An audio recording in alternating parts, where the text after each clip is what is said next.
Hello mga ka-sweet! For today's video pala, andito pala ako sa tindahan ko. Ito. Ang tinda ko lang ay asin, mantika, itlog, at mga bigas. Yun. Yun. Tapos, yung iba nandun sa bahay. Mga sako-sako. Yung nilabas ko lang dito, yung ititinda ko lang. Yun. Ayan pa kasi wala pa namang mapuhunan. Kaya, yan muna ang nakayanan. Kapag na ano to, di, kung kaya mong palaguin, palaguin mo. Kung hindi, di hindi. Diba? Wala namang masama sa mag-aano ka, baka sakali. Ganon. Ito, dito ako natutulog. Ito yung place namin, lugar namin. Yung bahay namin nandun sa kabila. Yun nga, dito ako nag-i-stay at ano kasi hindi pwedeng hindi ako mag-stay dito at yun nga, may tinitindang ako. Yun o.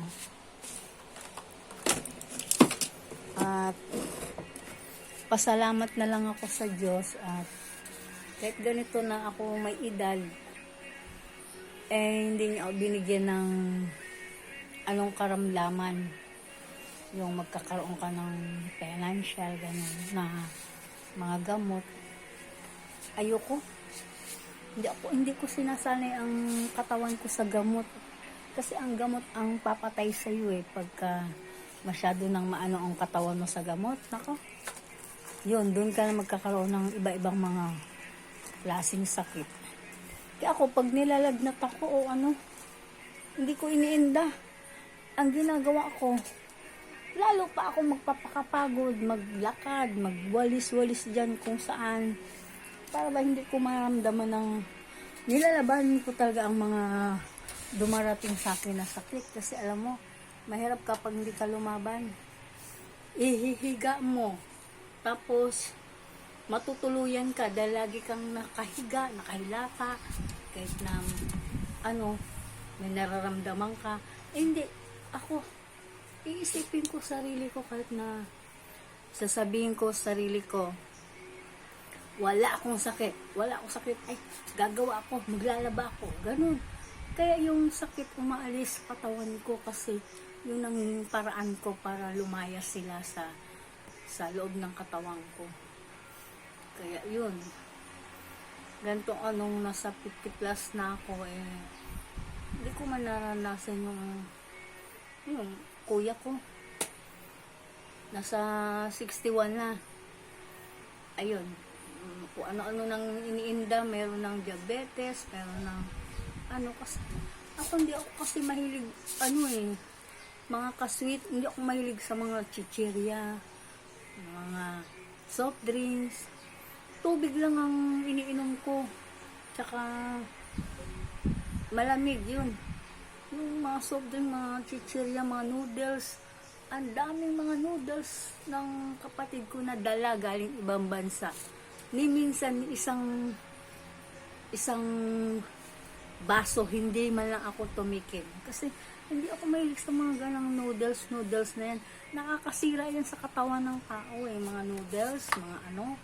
Naku, mga laki-laki na yan, mga kung ano-ano, kaya ayokong, kung kakain ako, kung nagugutom ako, kakain ako, kanin, at saka ulam.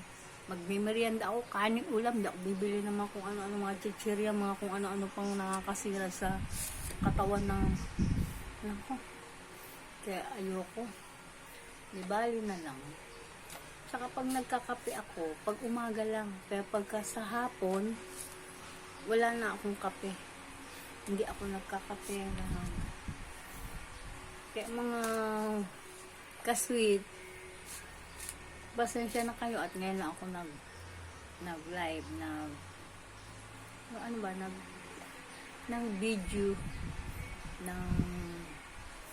hindi ako sumasayaw, hindi ako lilipsing, hindi ako kumakanta, hindi ako maarte. gusto ko rin magsalita, gusto ko rin mag-share ng yung kung ano bang nasa loob ko ba. Yun, kaya gusto ko kayong kausapin. Marami akong naaano kasi napapanood sa Facebook, mga nagdadialysis na, nakakaawa naman. Kung may pera lang ako, bakit hindi ko sila tutulungan? Ako, kailangan ko rin, kaso hindi naman talagang kailangan na ano. Pero sila ang mas higit na nangangailangan talaga kasi nagdadialysis sila, naaawa rin ako, kaso wala rin naman akong magawa. Mahirap lang ako, binigay lang sa akin ng Diyos na ganitong simpleng buhay. At nagpapasalamat na rin ako na ganito ang binigay niya sa aking buhay.